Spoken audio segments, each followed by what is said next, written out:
Right. Okay, hi everybody, welcome. We're really excited for today. We've been planning this for, I don't know, a while. 3 months. Yeah, so we're excited to have Mark here with us today.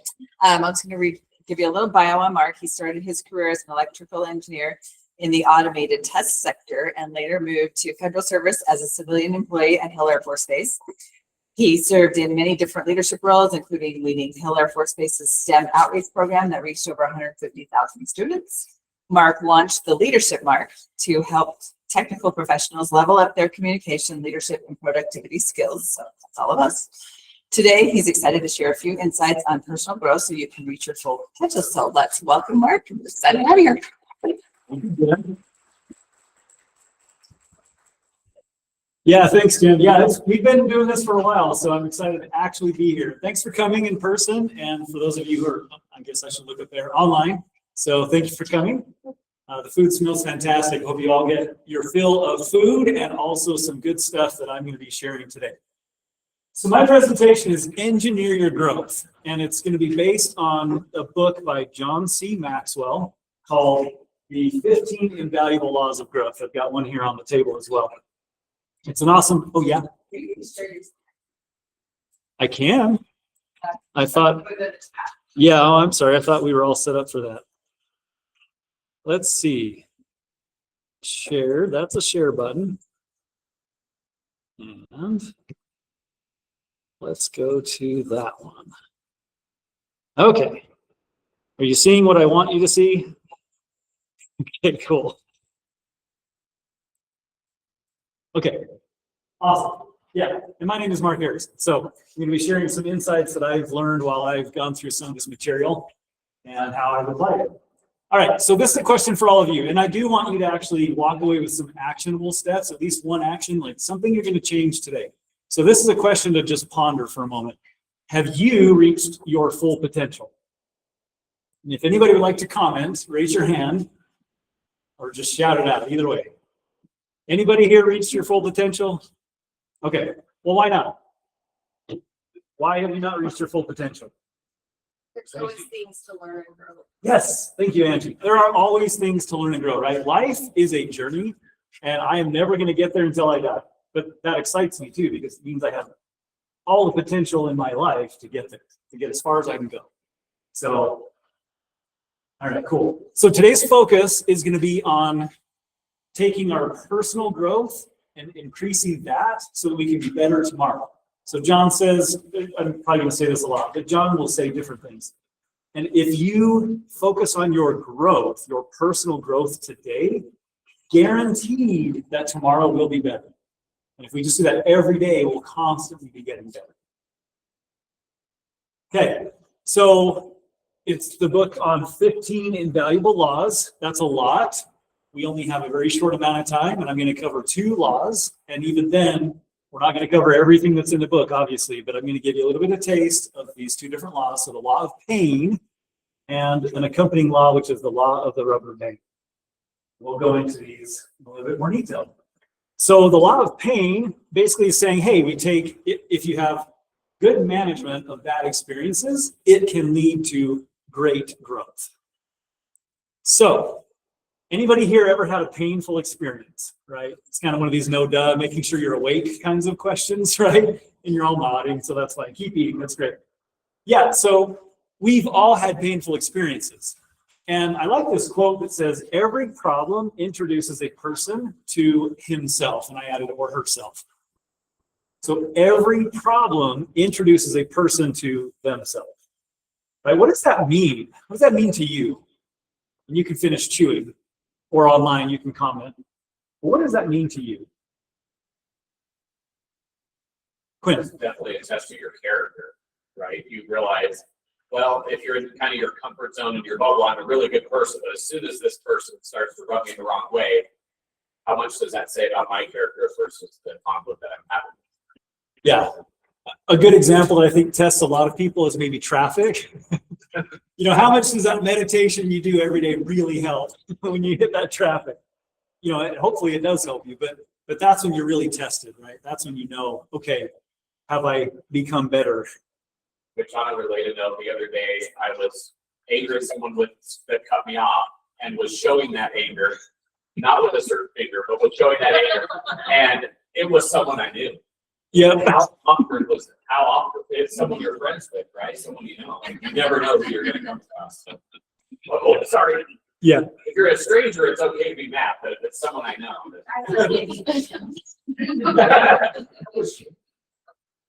So I'm sure you can all think of some painful experiences in your life, and I'm going to tell one. When I was 13, I had just learned to do backflips on the trampoline. And I thought, this is so cool. I am going to do the world's highest backflip, right? I was 13, okay? So this is the mindset of a 13-year-old. I'm going to do the world's highest backflip.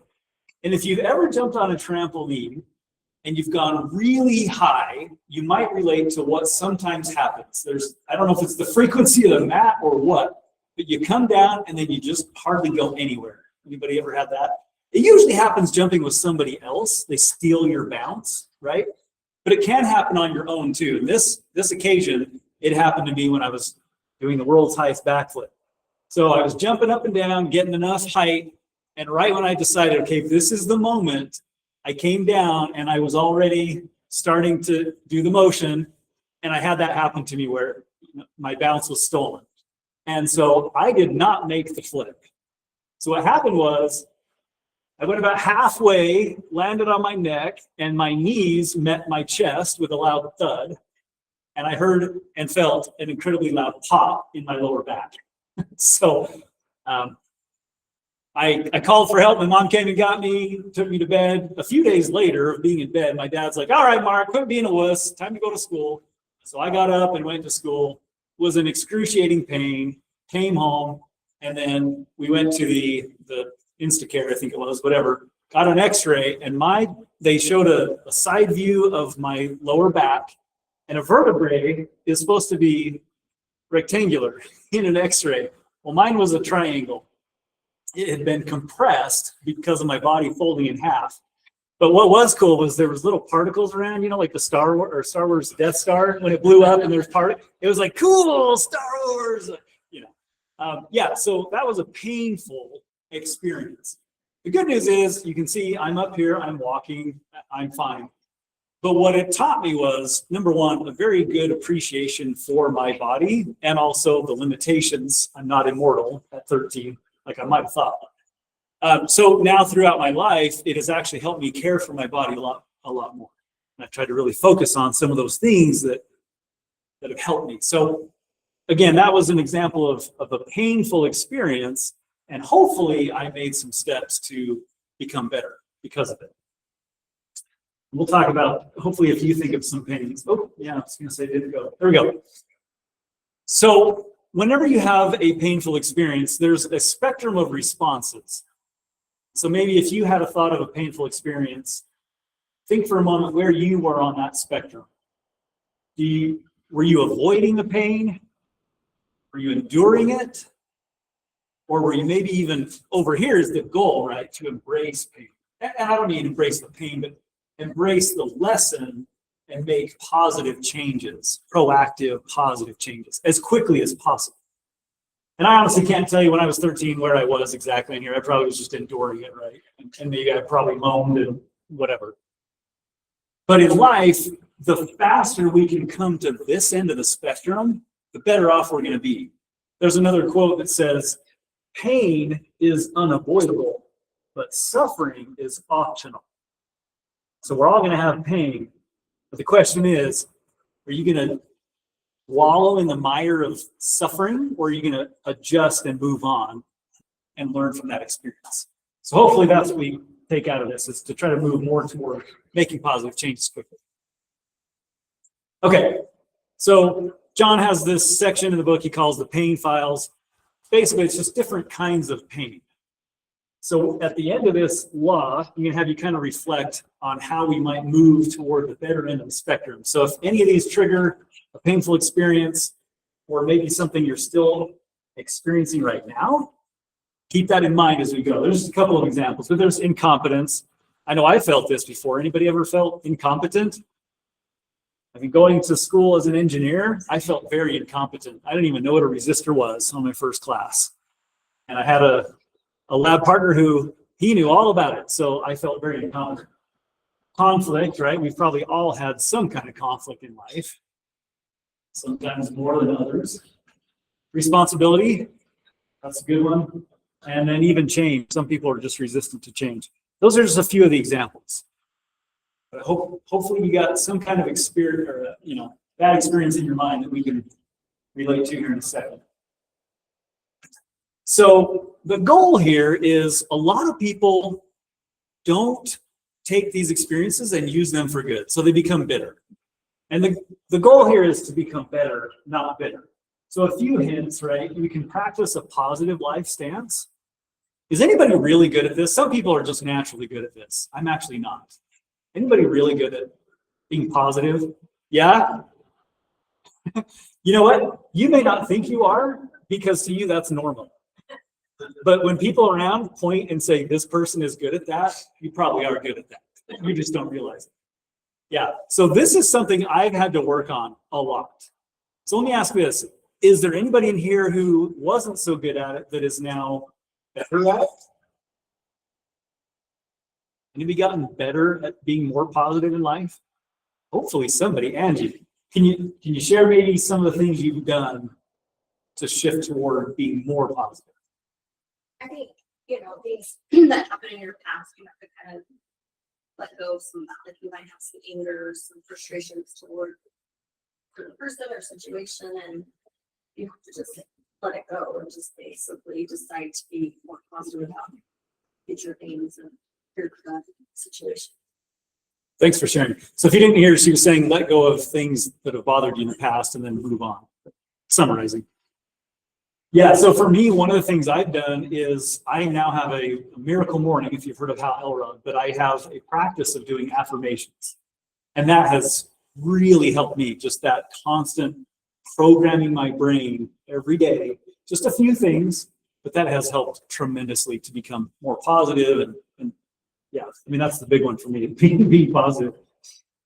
Yeah, and then again, embracing the bad experiences, that kind of goes back to the previous section, but just seeing where we are on the spectrum and having a desire to move toward the more positive end, so that when bad things happen, I can now say, okay, this is a bad experience, but if I learn from it now, it'll be more valuable sooner, and I won't have to experience as much suffering, right? And then, of course, making positive, good changes proactively is a good thing. Okay, so if you have paper, great. If you have your phone, you want to jot down notes, anything that comes to mind is awesome. But if you can, just take a moment here and think, so how do you apply this law, right? Where are you on that spectrum? And if you want to think of a specific example, that's great, or in general, that's fine too. But where are you? Do you typically avoid painful experiences, try to ignore them, sit in the corner and close your eyes, nobody can see me playing hide and seek? Or are we maybe like, okay, it's bad, I'm going to endure it. That's probably mostly me, honestly. Or are you on the good end of things, the better end of things, and you embrace those challenges and proactively alter your state?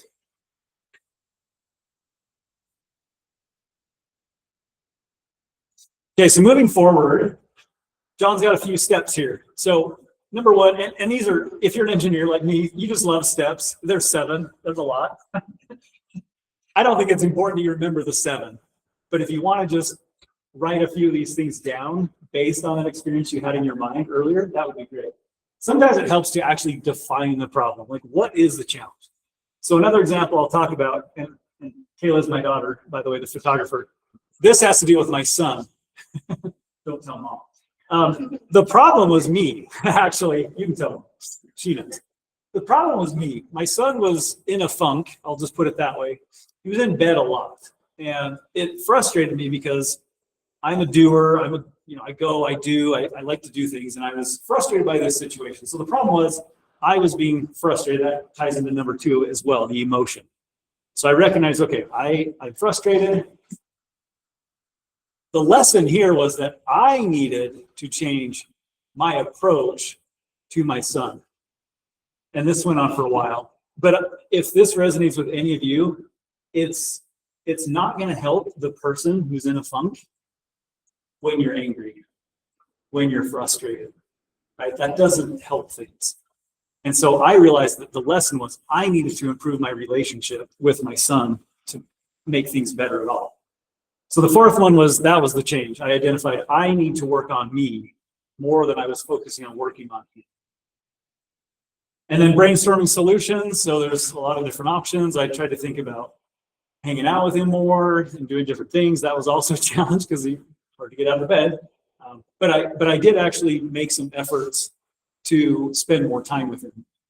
Some of those flopped and some actually worked out. So, and then this is a good one too. So getting input. In this case, it was mostly talking with my wife. But we also got a counselor and we're talking with him through these issues. And that helped. I will say, I got an MBA a few years ago, and one of the things we did, part of that MBA, was we were encouraged to ask our family and friends about some of our traits. Has anybody ever done that? Like, what am I good at, and what are some of my challenges? I see some nods. Yeah. Was that painful, maybe, to be told some of your challenges? I know it was for me. But on the flip side, I was also being told what I was good at, and there was a recurring theme that came up. And I thought, that's no big deal, because to me it was normal, right? That's why it was a strength. But I would say that is a huge exercise. If you have never done that, or if you need to do it again, get input from somebody else. They can probably point out some of your challenges much more easily than you can by just staying in your head. And then, of course, the last one is my favorite, taking action. So we can do all the theorizing all day long, but in the end, it's all about taking action. And so in this case, I brainstormed solutions and then I implemented some of those solutions. And I'm happy to report it was probably more about him than it was about me, but he's in a much better place today. And I think there was a flip that switched and he's in a good place. So he's actually in Canada serving a mission for the Church of Jesus Christ of Latter-day Saints. So I'm glad to see that there was a change. Okay, I love Batman Begins, so I just threw this picture in there. But this is a quote from that movie, if anybody knows. So it's not who you are underneath, it's what you do that defines you. And again, I just love action, and I love this quote because it doesn't matter what's in your head. It's really what other people see is what I'm out there doing. So, okay, wrapping up the law of pain. So everybody experiences pain. Nobody likes it, but if we can learn to manage those bad experiences better than we have in the past, it can lead to great growth. So that's the law of pain. All right, now there's an accompanying one, which is the law of the rubber band. So growth stops when you lose the tension between where you are and where you want to be. So I've given everybody a rubber band, and this is just a fun little prop. You can keep it. You can exchange with your neighbors, like, I don't know, Pokemon cards, like, oh, I want the red one, or I want the blue. I don't care what you do with it. If you want to exchange it with me later, that's fine too. But this is hopefully just a good physical reminder of what we talked about today with the law of the rubber band. And if you all want to get out your cell phones, I will have you do something in a moment. Okay, so let me ask this question. Do you want to grow? And you can actually raise your hands if you do. Yeah, okay, cool. So most hands go up. You want to grow, good. So what stops us from growing? Fear, yep, that's a big one. Yeah. Can I say complacency? That sounds better, right? Comfort where we are. Tired, okay, yeah, tired, for sure. What else? What stops us from growing? Anxiety. Okay, anxiety, yeah. Maybe we've tried before and it didn't end so well, right? It was another bad experience, okay? Yeah. Doing the same thing you've always done, like changing and pushing yourself to do more. Yeah, doing the same things you've always done. I think that's actually one of the biggest ones is complacency. And, you know, there's another law in here we won't go into too much, but it's called the law of the trade-offs.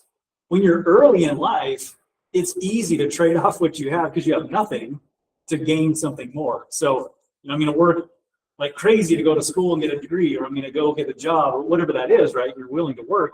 Once you hit a stage in life, like probably most of you look like you're in a stage of life roughly where I am, you get a little more comfortable because I'm making a decent amount of money, I've got a family, whatever that is, right? For most people, they kind of hit that level where they're comfortable. So, but if you have a goal, a dream of where you want to go, it will require getting out of that comfort zone. Okay, so we're gonna do an activity. With your phone, I'm gonna have a QR code that pops up. So you can scan the QR code, it'll take you to a quiz. And this is just for fun, but what we're gonna have you do is you have 2 minutes to write down all of the uses of a rubber band. Okay, and then we'll look at those results just and laugh about them. So go ahead and scan that code.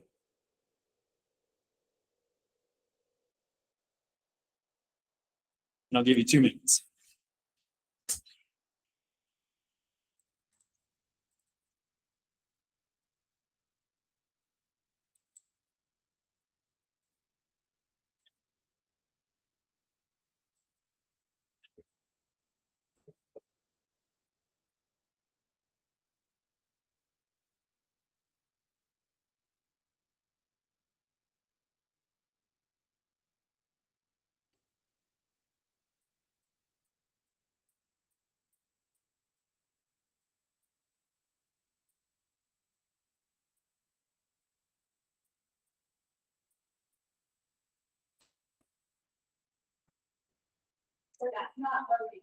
I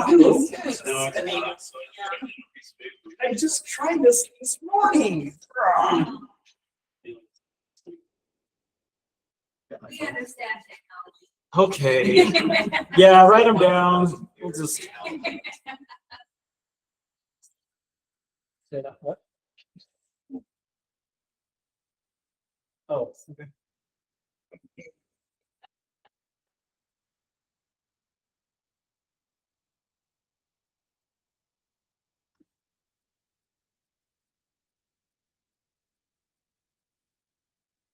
I don't know, 30 more seconds. I wasn't timing it. Probably. We'll give you 30 more seconds.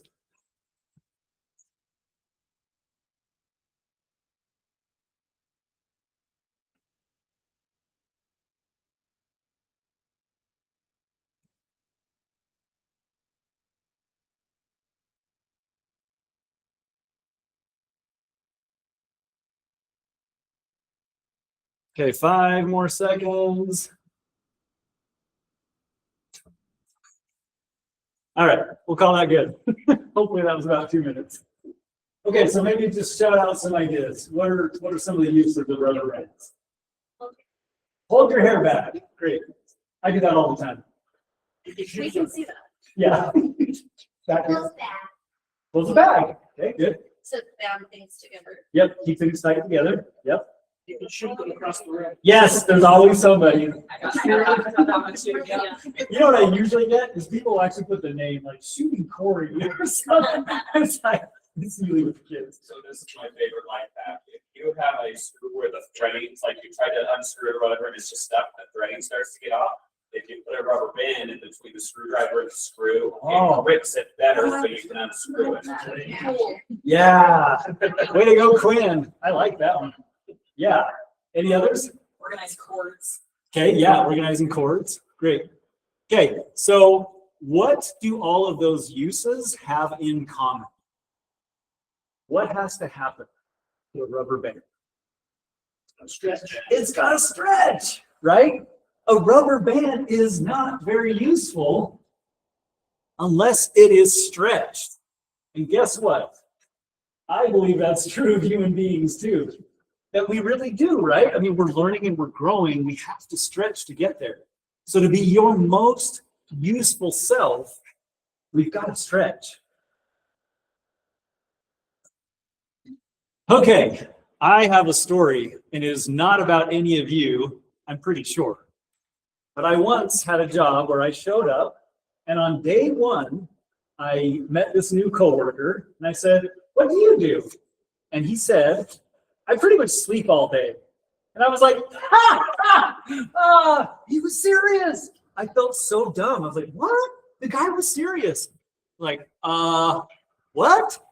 He went on to explain that whenever the quarterly planning meeting or whatever the cadence was, that he would wait as long as possible to get his assignment.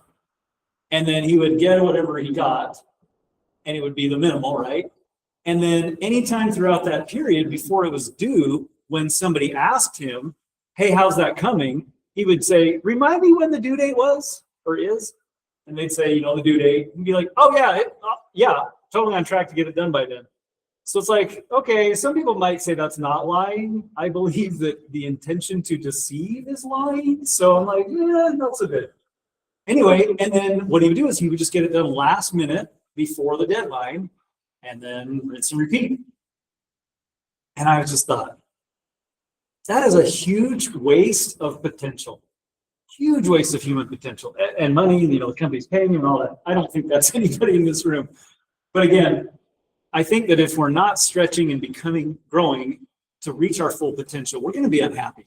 I just feel like as a human being, the more I've decided to stretch outside of my comfort zone and do the things that sometimes I'm afraid, sometimes I'm a little anxious, right? Or I'm a little complacent. But when I stretch and grow, like doing this, starting this business and doing this, it's a whole new set of skills, right? I'm an engineer.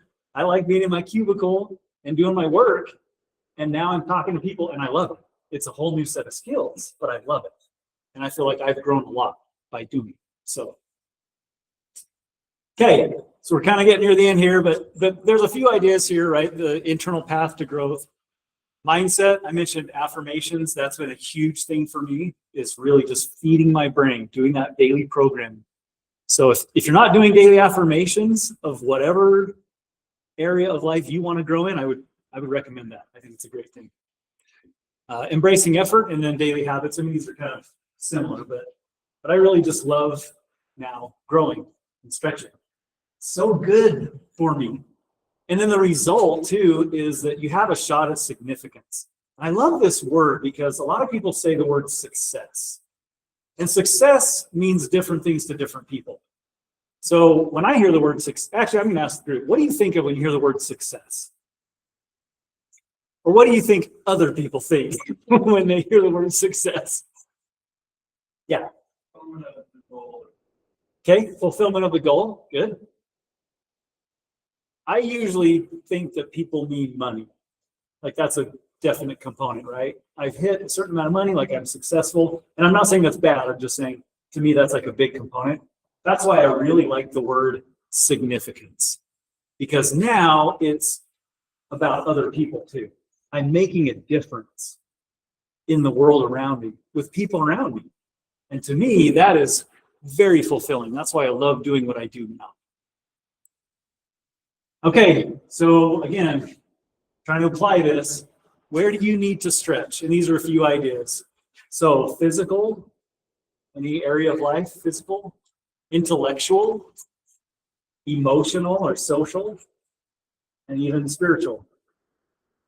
So if you have any idea in any area of life you would like to stretch, I would challenge you to just make a quick note here, but then also maybe spend a little bit more time at the end of the day reflecting on what you could do in that area to make a little bit of a stretch so you can reach a higher potential. Okay, so in summary, the law of the rubber band is that few people want to stretch, but stretching leads to growth, and then growth leads to significance. Does anybody know who that is, by the way? Okay.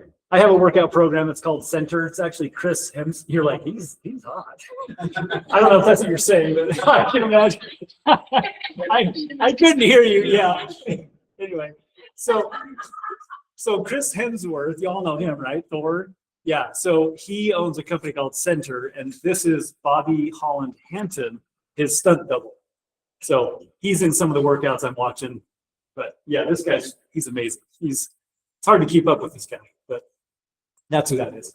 But yeah, stretching can lead to significance. So, okay, so again, wrapping up, we talked about the law of pain, and that is that if you manage bad experiences well, it can lead to great growth. And the law of the rubber band, which is that growing to your full potential requires that we stretch. So, I would like all of you to, again, walk away with something tangible today that I'm going to change this one thing, and it can be very small. It could be adding in affirmations, or it could be a specific area of life. I'm going to do this thing better. I'm going to go ask my significant other for some feedback. That's a good one, by the way. It's painful, but it's a good one. They'll tell you. And if you're honest and you try to work on that, I know from my personal experience, it has helped my relationships. And I believe it can happen to you as well. So the last thing I'll throw up here is I do have a 1-question survey. I really hope this works. And then after that, it'll take you to a page that talks about this leadership game that I think is an awesome workshop experience. It's a fun gamified leadership, experience. So I want to thank you for taking the time to come here today and listen to me. I hope you got some value out of a little bit of talk on growth. So thank you very much.